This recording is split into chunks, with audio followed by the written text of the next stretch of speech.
Hello student, स्वागत है आप सभी का PCM live learning YouTube channel पर। दोस्तों, जैसा कि आप जानते हैं कि हम क्लास 10th फिजिक्स का एक इम्पोर्टेंट चैप्टर पढ़ रहे हैं जो कि है प्रकाश का परावर्तन तथा अपवर्तन। और फ्रेंड्स, आज ये उस चैप्टर का लेक्चर नंबर जो भी है आपने देख ही लिया होगा। तो दोस्तों, आज की इस वीडियो में हम पढ़ेंगे अवतल दर्पण द्वारा प्रतिबिंब का बनना। जी हाँ दोस्तों, ये बहुत ज़्यादा इंपॉर्टेंट टॉपिक होता है बोर्ड एग्जाम के पॉइंट ऑफ व्यू से। दोस्तों, आपकी जानकारी के लिए बता दें, ये टॉपिक और एक होता है उत्तल दर्पण द्वारा प्रतिबिंब का बनना। ये दोनों जो है बहुत ज़्यादा इंपॉर्टेंट टॉपिक होते हैं बोर्ड एग्जाम के पॉइंट ऑफ व्यू से। तो आप इन दोनों टॉपिक को बिल्कुल भी स्किप मत करिएगा। और आज की इस वीडियो में हम अवतल दर्पण द्वारा प्रतिबिंब के बनने की जितनी भी स्थितियां होंगी, जितने भी केसेस होंगे, वो सारे के सारे आज की इस वीडियो में हम पढ़ेंगे। और इससे जो नेक्स्ट वीडियो आएगी उसमें हम उत्तल दर्पण द्वारा प्रतिबिंब के बनना सीख लेंगे, यानी उसकी जितनी भी स्थितियां होंगी वो हम नेक्स्ट वीडियो में कवर करेंगे। ओके, तो आज की इस वीडियो में हम अवतल दर्पण द्वारा प्रतिबिंब का बनना सीखेंगे कि किस तरह से जब वस्तु कहाँ रखी होती है तो उसका प्रतिबिंब कहाँ बनता है, और किस प्रकार से आपको थ्योरी लिखनी है, बोर्ड एग्जाम में किस तरह से लिखना है, ये भी आपको बताऊंगा। क्योंकि कई स्टूडेंट्स को यही नहीं आता है कि हम बोर्ड एग्जाम में कैसे लिखना है। अब वो जो है रट के चले जाते हैं, लिख देते हैं, ऐसे आपको नंबर नहीं मिलते हैं। आपको जो है स्मार्ट वर्क करना होता है और कैसे आपको लिखना है वो मैं आपको इस वीडियो में बताने वाला हूँ। तो वीडियो को कंप्लीटली वॉच करिएगा, आपको इस पर्टिकुलर टॉपिक में एक भी डाउट नहीं रहेगा, मैं ये 100% कह सकता हूँ। तो चलिए दोस्तों, बिना टाइम वेस्ट किए वीडियो शुरू करते हैं। दोस्तों, जैसा कि आप जानते हैं कि मैंने लास्ट लेक्चर में आपको नियम यानी रूल्स बताए थे अवतल दर्पण द्वारा प्रतिबिंब का बनना। उसके जो नियम होते हैं, रूल्स होते हैं, 3 रूल्स होते हैं, वो मैंने आपको लास्ट क्लास में बता दिए थे। और जो स्टूडेंट्स उन्हें देखकर आए हैं उन्हें ये टॉपिक बिल्कुल हलवा लगने वाला है, क्योंकि अगर आपको रूल्स नहीं आते हैं तो आपको इसमें दिक्कत होगी, ये मैं आपको बता रहा हूँ। तो इसलिए आपको बोलूँगा कि आप सबसे पहले उस वीडियो को देखकर आइए एंड इसके बाद इस पर आएंगे तो आपको बेटर समझ में आएगा। ओके, तो यहाँ पर आप देख सकते हैं अवतल दर्पण द्वारा प्रतिबिंब के बनने की कुल 6 स्थितियाँ होती हैं। जी हाँ दोस्तों, ये 6 स्थितियां हैं और आज की इस वीडियो में हम 6 स्थितियों को बिल्कुल अच्छे से डीपली कवर करेंगे, जिससे कि आपको इस टॉपिक को दोबारा पढ़ने की ज़रूरत नहीं होगी, आप एक ही बार में इसे समझ जाएंगे। ओके, तो इस वीडियो को पेशेंस के साथ देखिएगा। तो आगे बढ़ते हैं। ये लेक्चर थोड़ा बड़ा ज़रूर है लेकिन आपके लिए बहुत इंपॉर्टेंट है। ओके, तो यहाँ पर आप देखिए, सबसे 1 नंबर हमारा केस होता है जब वस्तु अनंत पर रखी हो। तो दोस्तों, जब हमारी जो वस्तु होगी, ऑब्जेक्ट होगा, वो हमारा अनंत पर रखा होगा, इनफाइनाइट पर रखा होगा, तब क्या होगा वो हमें बताना है। ओके, तो सबसे पहले हम थ्योरी पढ़ेंगे, देन इसके बाद मैं आपके लिए चित्र बना के लाया हूँ, चित्र भी आपको समझाऊंगा। बट उससे पहले आपको ये पता होनी चाहिए कि हमें लिखना कैसे है थ्योरी, है ना। तो थ्योरी में आपको लिखना है, जब वस्तु अवतल दर्पण के सामने अनंत पर रखी हो तो उसका प्रतिबिंब फोकस पर वास्तविक, उल्टा तथा वस्तु से छोटा बिंदु आकार बनता है। अब आपके लिए जो मैंने यहाँ से कलरफुल पेन से लिखा है, ये काफ़ी इंपॉर्टेंट है। यही आपको जो है हाईलाइट करके बोर्ड एग्जाम की कॉपी में लिखना होता है। वहाँ पर जो है आप ब्लैक कलर से इसे लिखिएगा। ऐसा मत करिएगा कि आप भी ऑरेंज कलर का पेन ले जाएं, क्योंकि जो है ब्लैक और ब्लू पेन ही अलाउ होते हैं बोर्ड एग्जाम की कॉपी लिखने के लिए, है ना। तो आपको इस बात का ध्यान रखना है, आपको ये ब्लैक से लिखना है। अब यहाँ पर मैंने बोला था कि जब वस्तु अवतल दर्पण के सामने अनंत पर रखी हो तो उसका प्रतिबिंब फोकस पर बनता है, लेकिन कैसा बनता है, वास्तविक बनता है, उल्टा बनता है और वस्तु से छोटा बनता है, बिल्कुल बिंदुआकार बनता है। अब वो आपको जो है जब मैं डायग्राम दिखाऊंगा तब आपको ये सारी चीज़ें क्लियर होंगी, है ना। तो यहाँ पर आप देख सकते हैं मैं डायग्राम आपके लिए बनाकर लाया हूँ बिल्कुल अच्छा सा, और आपको भी अपनी कॉपी में बिल्कुल इसी तरह से डायग्राम को बनाना है। ओके, कैसे बनाना है वो मैं आपको बताता हूँ। सबसे पहले आपको एक मिरर बनाना होगा, दर्पण बनाना होगा। कौन सा दर्पण है ये, तो आप कहेंगे अवतल दर्पण है। बिल्कुल, हम अवतल दर्पण की स्थितियाँ ही पढ़ रहे हैं, तो अवतल दर्पण को ही लेंगे, ना कि उत्तल दर्पण, है ना। तो अवतल दर्पण है। फ्रेंड्स, ये ग्रीन कलर की लाइन क्या होती है, तो आप कहेंगे मुख्य अक्ष होती है। सी क्या होता है, वक्रता केंद्र होता है। एफ क्या होता है, फोकस बिंदु होता है। पी क्या होता है, ध्रुव होता है। ये सारी चीजें मैंने आपको प्रीवियस लेक्चर्स में बता रखी हैं। जो स्टूडेंट प्लेलिस्ट के अनुसार पढ़ता है उसको कभी भी दिक्कत नहीं होगी, क्योंकि मैं प्लेलिस्ट में वीडियोस को कुछ इस सीक्वेंस में रखता हूं कि आप पहला लेक्चर देखोगे तभी आपको दूसरा समझ में आएगा और दूसरा देखोगे तभी आप तीसरा समझ पाएंगे। तो स्टूडेंट्स, आपको प्लेलिस्ट के अनुसार ही पढ़ाई करनी चाहिए, मैंने आपको कई बार बोला है। यहाँ पर आप देख सकते हैं ये हमारी जो वस्तु है अनंत पर रखी है, इनफाइनाइट पर रखी है। एंड फ्रेंड्स, यहाँ पर आपको एक बात याद रखनी है, जो आपका ऑब्जेक्ट होता है, वस्तु होता है, उससे आपको 2 रे चलानी है, यानी कि लाइट की रे होती हैं, किरण होती हैं, आपको 2 किरणों को चलाना होता है। ओके, एक किरण आपने ये चलाई, एक यहाँ चलाई। ओके, अब देखिए यहाँ से जब ये जाएगी, अब मैंने आपको प्रीवियस लेक्चर्स में बताया था जो आपका सूर्य होता है काफ़ी दूर होता है। अब आप जो है मिरर देखेंगे तो होता क्या है, सूर्य से आने वाली प्रकाश की किरणें आपके जो दर्पण के मुख अक्ष के समांतर, यानी वो आपस में भी समांतर होती हैं। सूर्य की किरणें पृथ्वी पर आती हैं तो वो आपस में समांतर होती हैं। यहाँ पर देख सकते हैं ये आपस में समांतर है, क्योंकि ये भी अनंत पर है, सूर्य भी अनंत पर है ना। तो आपको करना क्या है, ये जो है मुख अक्ष के समांतर दिखाना है। ये देख सकते हैं मुख अक्ष के समांतर है, ये वाली प्रकाश की किरण भी मुख अक्ष के समांतर है। अब होगा क्या, जब ये प्रकाश की किरण चलेगी तो यहाँ पर होगा क्या, दर्पण से परावर्तन के बाद, ध्यान दीजिएगा, दर्पण से परावर्तित होगी और उसके बाद जो है फोकस से निकल जाएगी। ये वाली किरण भी आएगी और दर्पण से परावर्तित होने के बाद फोकस से निकल जाएगी। तो फ्रेंड्स यहाँ पर आपका जो है वस्तु का प्रतिबिंब काफ़ी छोटा बनेगा, इसीलिए हमने यहाँ पर जो है बिंदु आकार लिखा है। यहाँ पर आप देख सकते हैं बिंदु आकार हमारा जो है प्रतिबिंब बनेगा, इसलिए हमने ये बोला था। अब यहाँ पर आप देख सकते हैं हमने बोला था कि वास्तविक और उल्टा बनेगा। तो फ्रेंड्स आपको एक बात याद रखनी है, वास्तविक प्रतिबिंब हमेशा उल्टा होता है। तो अब हमें वास्तविक पहचानना है, यानी वास्तविक है या नहीं। तो मैंने आपके लिए बता दिया कि वास्तविक प्रतिबिंब हमेशा दर्पण के इस साइड बनेगा और जो आपका काल्पनिक प्रतिबिंब होगा वो इस साइड बनेगा। और आपकी जानकारी के लिए बता दें, एक ही कंडीशन ऐसी होती है जिसमें जो है काल्पनिक प्रतिबिंब बनता है अवतल दर्पण में, ये भी आपको याद रखना है। ओके, तो मैंने आपको बता दिया, अगर दर्पण के पीछे कोई प्रतिबिंब बनता है तो हमारा काल्पनिक होता है, दर्पण के आगे यानी इस साइड बनेगा, दर्पण के आगे बनेगा तो हमारा कैसा होगा, वास्तविक होगा। और वास्तविक होने का मतलब उल्टा होगा, ये आपको याद रखना है। इसीलिए हमने बोला था कि जब वस्तु अवतल दर्पण के सामने अनंत पर रखी हो तो उसका प्रतिबिंब फोकस पर वास्तविक, उल्टा तथा वस्तु से छोटा बिंदुआकार बनता है। ये आपको लिखना है। देन आपकी जो फर्स्ट कंडीशन होती है वो आपकी बिल्कुल सही हो जाती है। आपको इसी तरह से लिखना होता है। जो आपका फर्स्ट केस था, अवतल दर्पण के सामने वस्तु को रखने वाली पहली स्थिति आपने बिल्कुल अच्छे से समझ ली है। आप चाहें तो स्क्रीनशॉट ले सकते हैं, अदरवाइज मैं जो है टेलीग्राम पर आपको इसके नोट्स प्रोवाइड करा देता हूं, जिससे कि आप फ्री में डाउनलोड करके सीख सकते हैं। ओके, पढ़ सकते हैं। तो चलिए अब हम नेक्स्ट कंडीशन पढ़ लेते हैं। तो दोस्तों हमारा जो सेकंड केस होता है वो इस तरह से होता है, जब वस्तु अनंत और वक्रता केंद्र के बीच में रखी होती है। जी हाँ दोस्तों, जो आपकी वस्तु है वो अनंत और वक्रता केंद्र के बीच में रखी होगी तो उसका प्रतिबिंब कहाँ बनेगा, कैसा बनेगा, उसकी प्रकृति कैसी होगी, वो सारा कुछ आपको बताना है ना।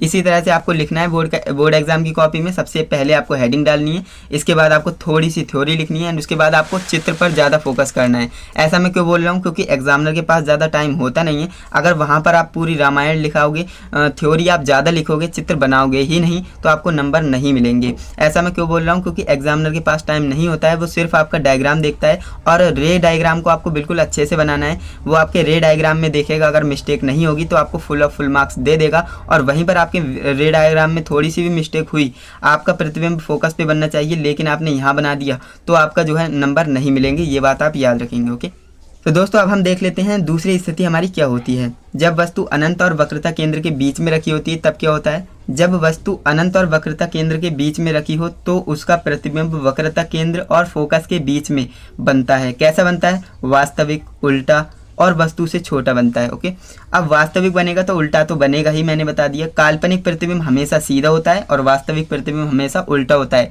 ये बात आप याद रखेंगे। ओके, एंड इसके बाद जो है वस्तु से छोटा बनेगा। ओके, अब कैसे बनेगा वो आपको रे डायग्राम बताऊंगा तो आपको अच्छे से समझ में आएगा। यहाँ पर देखिए ये रे डायग्राम मैंने बनाया है, इसी तरह से आपको बनाना है। ओके, इस किरण आरेख में आप देखेंगे तो होगा कि अवतल दर्पण है हमारे पास और ये मुख अक्ष है। अब यहाँ पर हमने बोला था जो आपकी वस्तु है वो आपकी अनंत और वक्रता केंद्र के बीच में रखी होगी। आप देख सकते हैं बिल्कुल बीच में है, ये आपका अनंत है, ये वक्रता केंद्र है, इसके बीच में रखी हुई है। तो यहाँ पर आपको अपनी वस्तु को दिखाना है, रखना है और सीधी वस्तु को ही रखना है। ये आपको एरो ऊपर ही दिखाना होता है, कहीं आप नीचे दिखा दें ऐसा नहीं करना है, आपको एरो ऊपर दिखाना है। इसका मतलब ये है कि हमारी वस्तु जो है सीधी रखी हुई है। ओके, ए भी हमारी एक वस्तु है। अब यहाँ पर हम जो है दो प्रकाश की किरणों को चलाएंगे, दो आपकी किरणें चलेंगी, वो यहाँ से चलेंगी। ओके, अब एक तो आप समांतर चलाएंगे, समांतर चलाते हैं तो फोकस से गुजर जाती है, जो कि मैंने आपको प्रीवियस लेक्चर में जब आपको रूल्स बताए थे लास्ट क्लास में, तो आपको बताया था जब भी कोई किरण समांतर आती है, मुख अक्ष के समांतर आती है दर्पण के सामने, तो वो दर्पण से टकराने के बाद फोकस से निकल जाती है। ओके, ये आपका पहला रूल होता है। और दूसरा रूल हमारा ये है, जब कोई किरण फोकस से जाएगी तो वो टकराने के बाद समांतर हो जाएगी। ये हमारे रूल्स हैं और रूल्स अगर आपको याद है ना तो ये आपको बहुत ही हलवा लगने वाला है, अदरवाइज आपको यह बहुत डिफिकल्ट लगता होगा, ऐसा मैं समझ सकता हूँ। तो यहाँ पर मैंने आपको बताया जब कोई किरण अवतल दर्पण के सामने समांतर आती है मुख अक्ष के, तो वो टकराने के बाद फोकस से निकल जाती है। लेकिन वहीं पर बात करें, अगर कोई किरण किसी एंगल पर आ रही है लेकिन वो फोकस से गुजर रही है तो टकराने के बाद समांतर हो जाएगी, किसके, मुख अक्ष के समांतर हो जाएगी। अब यहाँ पर आप ध्यान से देखेंगे, ये जो दोनों लाइनें जहाँ पर काटेंगी, यहाँ पर आप देख सकते हैं ये दोनों लाइनें यहाँ पर काट रही हैं, तो यहीं पर हमारा प्रतिबिंब बनेगा। ओके, यहाँ पर प्रतिबिंब बनेगा तो आप इस तरह से दिखाएंगे। अब आप इस तरह से नहीं दिखा सकते कि आप ऊपर की साइड एरो बना दें, तो वो सीधा हो जाएगा, हमारा प्रतिबिंब उल्टा बनेगा। ओके, उल्टा बनेगा। अब यहाँ पर देख सकते हैं नीचे एरो है, यानी कि प्रतिबिंब तो उल्टा बन रहा है, ए डैश बी डैश। ओके, अब यहाँ पर आप देख सकते हैं जो हमारा ऑब्जेक्ट है उसका साइज देख सकते हो, और जो आपका प्रतिबिंब है उसका साइज आप देख सकते हो। तो आप कहेंगे जो हमारा प्रतिबिंब है वो छोटा बना है, इसीलिए हमने छोटा बोला था, और वास्तविक बना है क्योंकि दर्पण के सामने है, और उल्टा बना है। वास्तविक हमेशा उल्टा ही बनता है। तो इसलिए हम, अगर आपको रे डायग्राम क्लियर है ना, तो आप रे डायग्राम से ही अपनी थ्योरी बना सकते हो। तो आपको आई होप ये समझ में आ गया होगा। एक बार दोबारा समझाता हूँ। ये आपकी वस्तु है, आप जो है दो प्रकाश की किरणों को चलाओगे, एक जो है मुख अक्ष के समांतर चलाएंगे तो दर्पण से टकराने के बाद फोकस से निकल जाएगी, और दूसरी आप फोकस से गुजारोगे तो वो टकराने के बाद समांतर हो जाएगी, किसके, मुख अक्ष के समांतर हो जाएगी।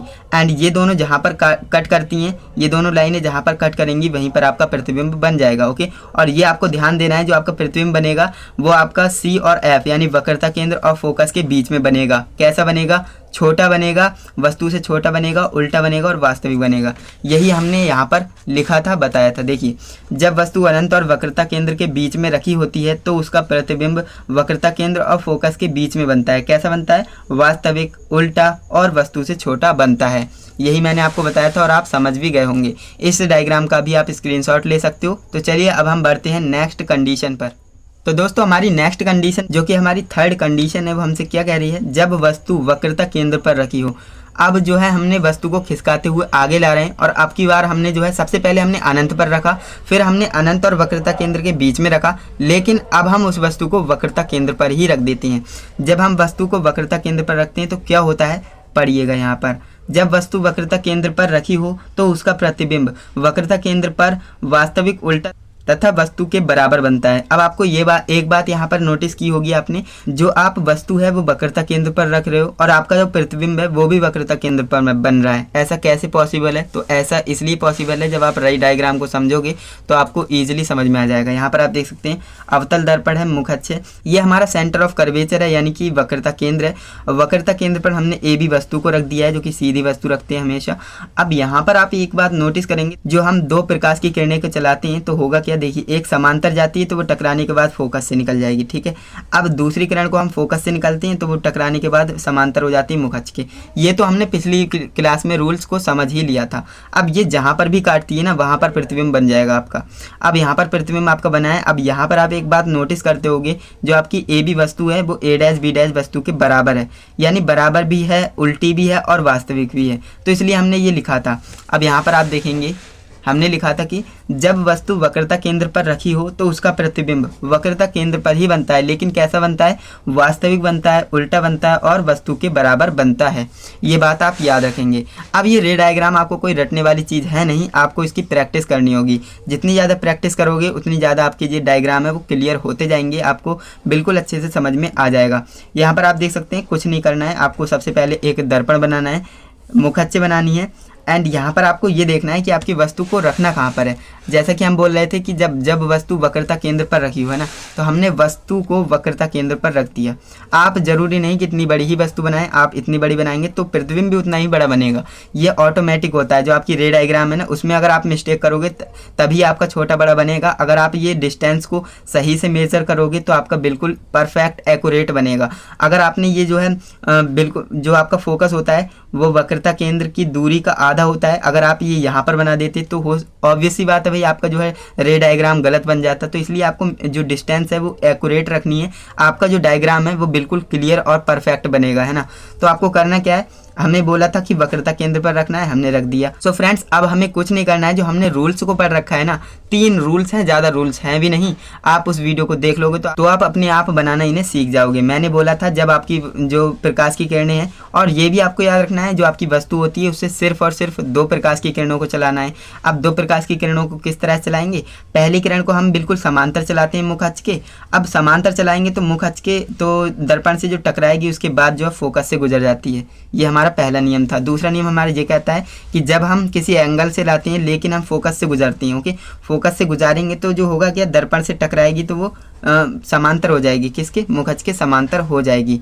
तो इस तरह से जो है ये दोनों लाइन जहाँ पर कट करेंगी, इससे मतलब नहीं है, यहाँ पर देखेंगे ये दोनों लाइन जो है जहाँ पर कट करेंगी वहाँ पर जो है आपका चित्र बन जाएगा, यानी प्रतिबिंब बन जाएगा। और एक बात का आपको और याद रखना है, ये मैंने जो यहाँ पर डायरेक्शन दिखाई है इस तरह से आपको एग्जाम में दिखाना है। ऐसा मैं क्यों बोल रहा हूँ, क्योंकि फिर पता ही नहीं लगेगा कि आपकी रे जो है कहाँ पर जा रही है, आपकी जो प्रकाश किरण है कहाँ पर जा रही है और कहाँ से टकराने के बाद कहाँ गई है ना। तो आपको ये एरो बनाना ज़रूरी है ताकि आपको पता लगे हाँ ये इस तरफ गई, फिर इससे टकराई, फिर इस तरफ आई।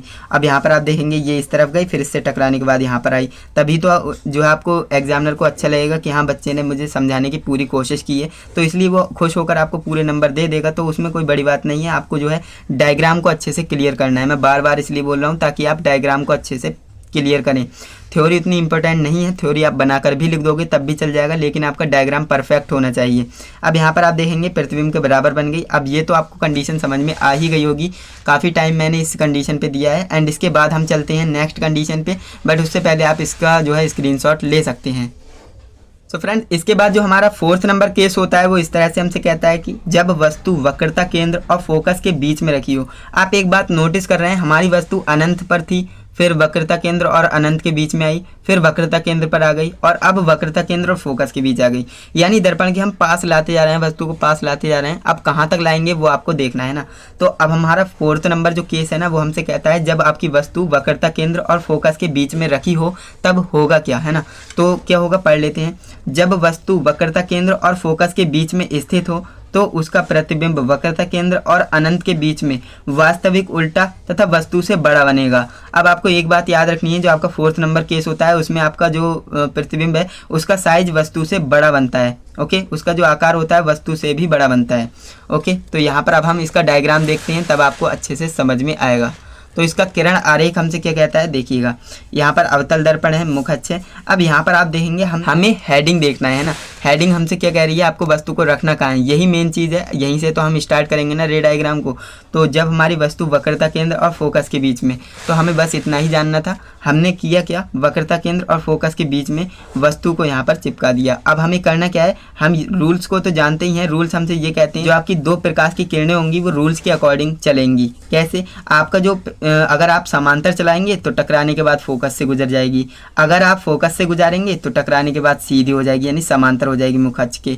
यही 2 नियम आपके जो है पूरे 6 के 6 स्थिति पर लगने वाले हैं। इसलिए मैं आपको बोल रहा हूँ लास्ट क्लास बहुत ज़्यादा इंपॉर्टेंट थी। तो अब आप समझ गए होंगे जो आपकी 2 किरण थी वो किस तरह से चलेंगी। अगर समांतर जाएगी तो फोकस से गुजर जाएगी, अगर फोकस से जाएगी तो समांतर हो जाएगी, किसके, मुख अक्ष के। अब यहाँ पर आप देखेंगे ये दोनों जो लाइनें जहाँ पर कट करती हैं वहीं पर हमारा प्रतिबिंब बनता है। अब यहाँ पर आप देखेंगे ये हमारी वस्तु है, ये हमारा जो है प्रतिबिंब है। अब आप खुद ही देखिए वस्तु से बड़ा बना है हमारा प्रतिबिंब, ऑब्वियस सी बात है, इसलिए हमने यहाँ पर लिखा था जो आपकी वस्तु है उससे बड़ा आकार का बना है। और यहाँ पर एक बात आप नोटिस करेंगे, दर्पण के सामने है तो हमारा जो है वास्तविक होगा, उल्टा तो है ही, हमें साफ साफ दिख रहा है। तो दोस्तों प्रतिबिंब का आकार और प्रतिबिंब की प्रकृति ये काफ़ी इंपॉर्टेंट है, इसलिए मैं आपको बोल रहा हूँ जो आप थ्योरी लिखोगे बोर्ड एग्जाम की कॉपी में तो आपको इन चीज़ों को हाईलाइट करना है, ओके, इन चीज़ों को आपको हाईलाइट करना है क्योंकि यही इंपॉर्टेंट है। अब यहाँ पर आप देखेंगे जब वस्तु वक्रता केंद्र और फोकस के बीच में स्थित हो तो उसका प्रतिबिंब वक्रता केंद्र और अनंत के बीच में बनता है। कैसा बनता है, वास्तविक, उल्टा तथा वस्तु से बड़ा बनता है। और यही चीज़ें हमने यहाँ पर जो है देखी हैं, ओके। तो आप समझ गए होंगे, इसे समझाने की कोई ज़रूरत नहीं। अब आपको जो है 4 केस समझ में आ गए हैं तो 5वां और 6वां तो आराम से समझ में आ जाएगा। तो चलिए इसको जो है स्क्रीनशॉट कर लीजिए एंड इसके बाद हम बढ़ते हैं 5 नंबर केस पर। तो फ्रेंड्स हम आ चुके हैं 5वें नंबर केस पर। 5वां नंबर केस हमसे कहता है कि जब वस्तु फोकस पर रखी हो तब क्या होगा, है ना। जब हमारी जो वस्तु है उसे हम फोकस पर रख दें तो क्या होगा। आप नोटिस करेंगे इससे पहले हमने पढ़ा था कि वक्रता केंद्र और फोकस के बीच में वस्तु को रख दें। अब हम पढ़ रहे हैं कि वस्तु को फोकस पर ही रख देते हैं, ओके। तो होगा क्या, अब यहाँ पर आप ध्यान से देखेंगे। सबसे पहले हम यहाँ पर थ्योरी पढ़ लेते हैं। जब वस्तु फोकस पर रखी हो तो उसका प्रतिबिंब अनंत पर बनता है। कैसा बनता है, वास्तविक, उल्टा तथा वस्तु से अत्यधिक बड़ा बनता है, बहुत ज़्यादा बड़ा बनता है ना, क्योंकि अनंत पर बनना है भाई, बहुत ही ज़्यादा बड़ा बनेगा। अब यहाँ पर आप देखेंगे आपका जो रे डायग्राम है उसे आपको अच्छे से समझना है। ये हमारा 5th नंबर रे डायग्राम है। ये कैसे होगा यहाँ पर आपको देखना है। अब यहाँ पर भी हमारे जो हमने 3 रूल्स पढ़े थे ना, उन्हीं में से अप्लाई होगा और कुछ भी नहीं है ना। हम अपनी तरफ से कोई रूल नहीं बना रहे, जो हमें रूल्स हमें दिए गए थे 3, हम उनको ही अप्लाई कर रहे हैं एंड हमारे जो है आंसर्स आ रहे हैं। अब यहाँ पर आप देखिए अवतल दर्पण है, मुख अच्छे है। अब हमें जानना है कि हमें वस्तु को चिपकाना कहाँ पर है, तो हमसे बोल रहे हैं कि आप वस्तु को फोकस पर रख दीजिए। तो हमने कुछ नहीं करना है, हमने जो है वस्तु को फोकस पे रख देना है। फोकस पे हमने वस्तु को रख दिया।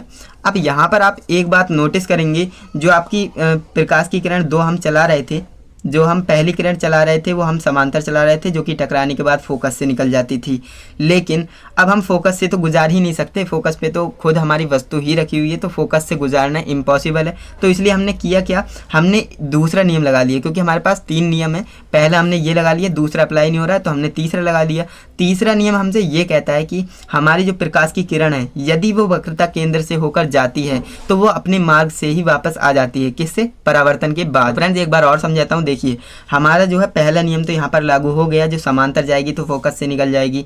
लेकिन दूसरा नियम यहाँ पर क्यों फॉलो नहीं हो रहा है, क्योंकि हमारी जो वस्तु है वो फोकस पर ऑलरेडी रखी हुई है। अब हम फोकस से तो गुजार नहीं सकते दूसरी वाली प्रकाश की किरण को, है ना। तो उसके लिए हमें करना क्या है, तीसरा नियम लगाना है। तीसरा नियम हमसे ये कहता है, अगर आपकी कोई प्रकाश की किरण वक्रता केंद्र से होकर जाती है तो वो दर्पण से टकराने के बाद अपने ही मार्ग में वापस लौट आती है। यहाँ पर आप देखेंगे हमने पहले यहाँ पर जो है वस्तु से चलाना है, यहाँ से नहीं चलाना है। ओके, ये आपको याद रखना है। हमने ये इस तरह से चलाया तो होगा कि दर्पण से टकराने के बाद वो वक्रता केंद्र से ही निकल आएगी। यहाँ पर आप देख सकते हैं सबसे पहले यहाँ पर गई थी, लेकिन टकराने के बाद यहाँ पर वापस आ गई। ये बात आपको क्लियर है? बिल्कुल क्लियर है। अब यहाँ पर आप एक बात नोटिस करेंगे, ये दोनों प्रकाश की किरणों को आप देखेंगे तो परस्पर समांतर हैं, और समांतर किरणें आप जानते हैं कभी भी नहीं मिल सकती। ये बात आप जानते हैं ना, समांतर किरणें कभी नहीं मिल सकती। तो ये अनंत पर जाकर मिलेंगी, ऐसा हम एज्यूम कर लेते हैं, मान लेते हैं ये अनंत पर जाकर मिलेंगी। तो अब आप खुद सोचिए, जो आपकी वस्तु है उससे तो बड़ा प्रतिबिंब बनना ही बनना है, और उल्टा भी बनेगा, ये बात भी पक्की है। क्यों? क्योंकि यहाँ पर आप देख सकते हैं जो आपकी वस्तु है वो ऊपर है और जो आपकी प्रतिबिंब है वो नीचे बन रहा है। तो नीचे बनता है तो उल्टा ही तो बनेगा ना, सीधा तो नहीं बन सकता। जो आपकी मुख अच्छे उसके नीचे बन रहा है तो उल्टा बनेगा। तो आपको ये समझ में आ गया होगा। ये वाला केस काफ़ी इंपॉर्टेंट है, क्योंकि इसमें जो है स्टूडेंट्स को काफ़ी ज़्यादा कन्फ्यूजन क्रिएट हो जाती है। मैंने आपको बता दिया, आपके पास 3 नियम है और 3 में से कोई एक फेल हो भी जाता है तो आपके पास 2 नियम और भी हैं ना, तो आप उन्हें लगा सकते हो। जैसा कि हमें यहाँ पर फोकस वाला रूल नहीं लगा पा रहे थे, तो हमने सोचा क्यों ना हम एक वक्रता केंद्र से गुजार देते, क्योंकि हमने तीसरा रूल जो पढ़ रखा है कि वक्रता केंद्र से जो भी प्रकाश की लाइट जाती है, प्रकाश की किरण जाती है, वो दर्पण से टकराने के बाद अपने ही मार्ग में वापस लौट आती है। तो सिंपल, अब यहाँ पर अनंत पर हमारा जो है बन गया क्या, प्रतिबिंब। अब यहाँ पर हमने यही तो लिखा है ना, देखिए जब वस्तु फोकस पर रखी हो तो उसका प्रतिबिंब अनंत पर बनता है। कैसा बनता है? वास्तविक, उल्टा और वस्तु से अत्यधिक बड़ा बनता है। सिंपल सा है। अब आप ये समझ गए होंगे। तो चलिए दोस्तों फटाफट से इसका स्क्रीनशॉट कर लीजिए एंड हम बढ़ते हैं लास्ट कंडीशन पे, जो कि 6th नंबर कंडीशन होने वाली है। तो दोस्तों आप देख सकते हो हम 6वें नंबर केस पर आ चुके हैं, और ये हमसे कहता है कि जब वस्तु ध्रुव और फोकस के बीच में रखी हो तो क्या होगा, है ना। अब आप एक बार नोटिस कर रहे हैं, हम जो है वस्तु को कहाँ से लाए थे आपको बताता हूँ। यहाँ पर अनंत था, अनंत पर सबसे पहले हमने रखा, फिर अनंत और वक्रता केंद्र के बीच में रखा, फिर वक्रता केंद्र पर रखा, फिर वक्रता केंद्र और फोकस के बीच में रखा, और फिर हमने जो है फोकस पर ही रख दिया। और अब लास्ट केस में हमने कहाँ रखा, फोकस और ध्रुव के बीच में, फोकस और ध्रुव के बीच में। अब क्या होगा, अब आपको समझना है। यहाँ पर आप देख सकते हैं, यहाँ पर हमसे बोल रहे हैं कि जब वस्तु हमारी जो है ध्रुव और फोकस के बीच में रखी हो तो क्या होगा। जब वस्तु ध्रुव और फोकस के बीच में रखी हो तो उसका प्रतिबिंब दर्पण के पीछे, अब यहाँ पर आप देखिए दर्पण के पीछे बन रहा है, और मैंने आपको क्या बताया था, जब भी कोई प्रतिबिंब दर्पण के पीछे बनेगा, पीछे की साइड बनेगा, तो वो हमारा काल्पनिक होगा। और काल्पनिक होने का मतलब है आभासी, आभासी का मतलब सीधा। काल्पनिक और आभासी एक ही चीज़ होती है, यानी आभासी बनेगा तो सीधा बनेगा, वास्तविक बनेगा तो उल्टा बनेगा। ये बात आप याद रखेंगे। और वस्तु से बड़ा बनेगा। अब कैसे बनेगा, आपको रे डायग्राम क्लियर होगा तभी तो आप बता पाएंगे।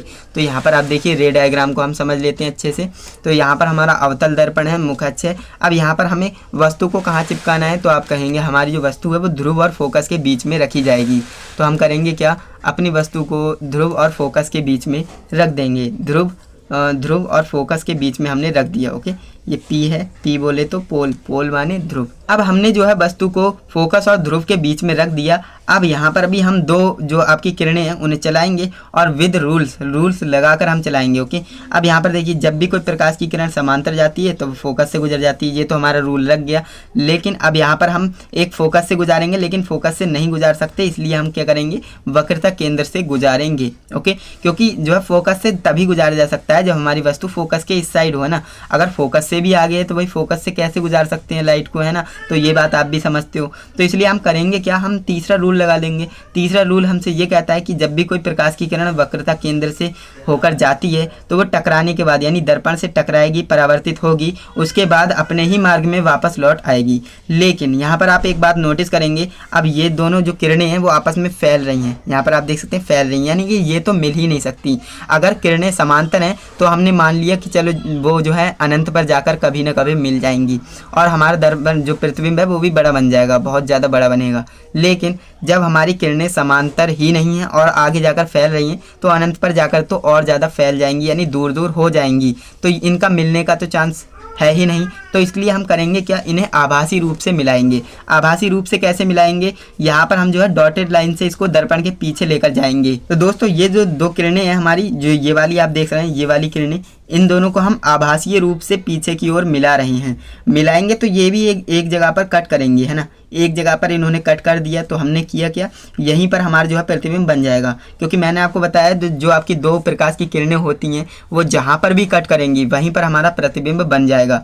अब यहाँ पर आप एक बात नोटिस करेंगे, हमारी वस्तु भी सीधी है और प्रतिबिंब भी सीधा है। अब मैंने आपको बता दिया जो वस्तु का प्रतिबिंब अगर दर्पण के पीछे बनेगा तो वो ऑब्वियस सी बात है भाई सीधा बनेगा, सीधा बनेगा तो आभासी होगा। तो दोस्तों यहाँ पर आप देखिए वस्तु हमारी छोटी है और हमारा प्रतिबिंब बड़ा है, यानी हम कह सकते हैं हमारा जो वस्तु का प्रतिबिंब है वो दर्पण के पीछे आभासी, सीधा और वस्तु से बड़ा बनेगा। तो आप समझ गए होंगे, यही चीज हमने यहाँ पर लिखी है, देख सकते हैं।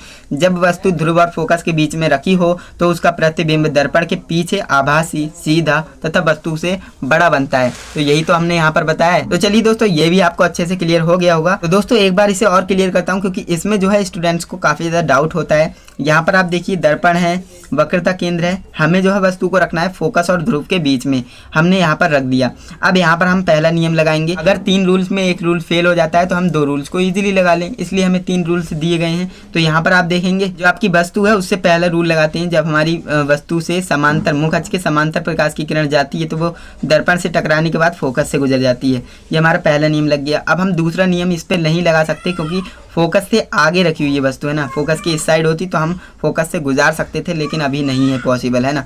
तो हमें करना क्या है, हमें तीसरा नियम लगा देना है। तीसरा नियम हमसे ये कहता है जब भी कोई प्रकाश की किरण वक्रता केंद्र से होकर जाएगी तो वो दर्पण से टकराने के बाद वापस अपने ही मार्ग में लौट आएगी। लेकिन दोनों नियम तो लगा दिए, अब यहाँ पर भी हमें प्रतिबिंब प्राप्त नहीं हुआ तो हम हाथ पर हाथ रख के बैठने वाले नहीं हैं। तो हमने एक लॉजिक लगाया, ये दोनों किरणें जो है अनंत पर जाकर भी नहीं मिल सकती, तो हमने किया क्या, इन्हें काल्पनिक रूप से हमने पीछे की ओर बढ़ा दिया।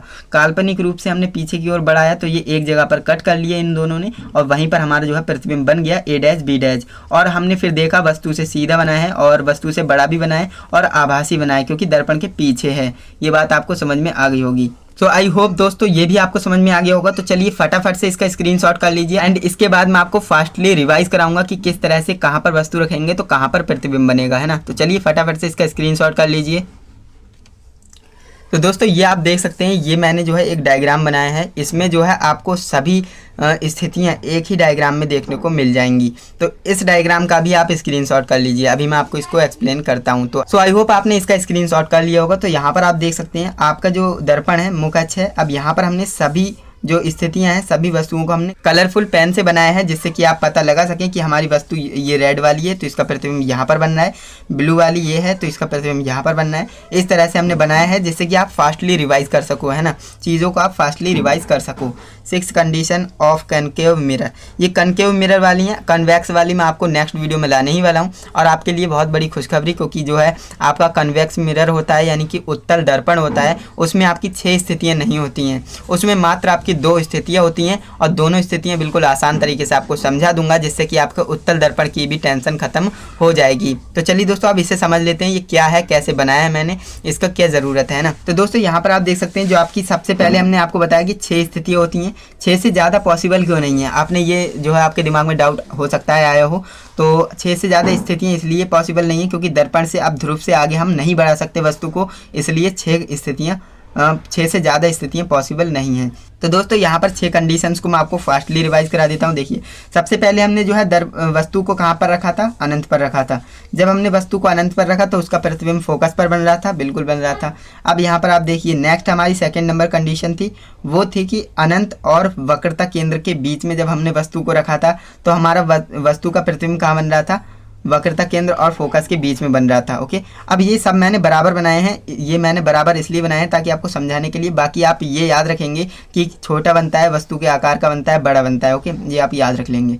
एंड इसके बाद जो हमारा थर्ड नंबर केस था वो इस तरह से था, जब हम वस्तु को वक्रता केंद्र पर रख देंगे तो क्या होगा, है ना। जब हम वस्तु को वक्रता केंद्र पर रखते हैं तो हमारा जो वस्तु का प्रतिबिंब है वो भी वक्रता केंद्र पर ही बनता है और वस्तु के बराबर बनता है। ये भी आपको याद होना चाहिए कि आकार में कैसा होता है ना। अब यहाँ पर आप देखेंगे फोर्थ नंबर हमारा केस था, जो आपका वक्रता केंद्र और फोकस के बीच में अगर वस्तु को रख दें तो प्रतिबिंब कहाँ बनेगा।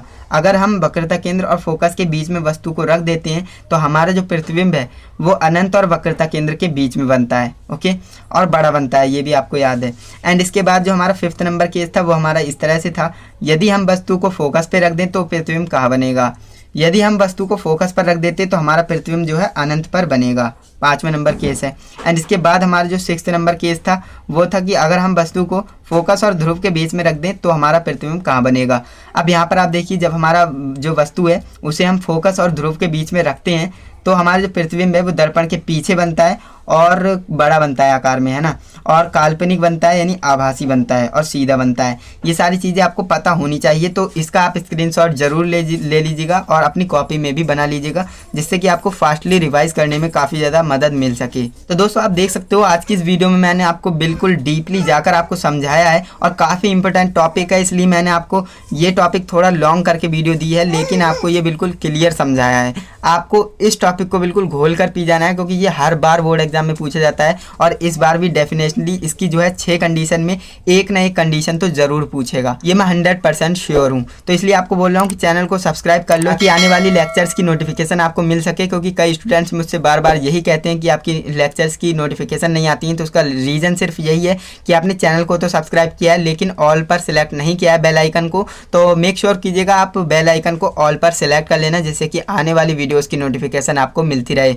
एंड फ्रेंड्स, अगर आपको वीडियो अच्छी लगी है, हमारी मेहनत अच्छी लगी है, अगर आपको मैंने अच्छे से समझा पाया हूँ, पूरी कोशिश करिए मैंने, तो वीडियो को लाइक ज़रूर कीजिएगा। ओके, ताकि हम और ज़्यादा मोटिवेट हों इसी तरह से बढ़िया बढ़िया लेक्चर बनाने में। एंड फ्रेंड्स, अपने दोस्तों के साथ भी इस वीडियो को शेयर कर देना, क्योंकि ज्ञान जो है बांटने से बढ़ता है। तो चलिए दोस्तों, आज के लिए इतना ही। हम मिलते हैं किसी नेक्स्ट इंटरेस्टिंग इन्फॉर्मेटिव लेक्चर के साथ। तब तक के लिए जय हिंद, वंदे मातरम।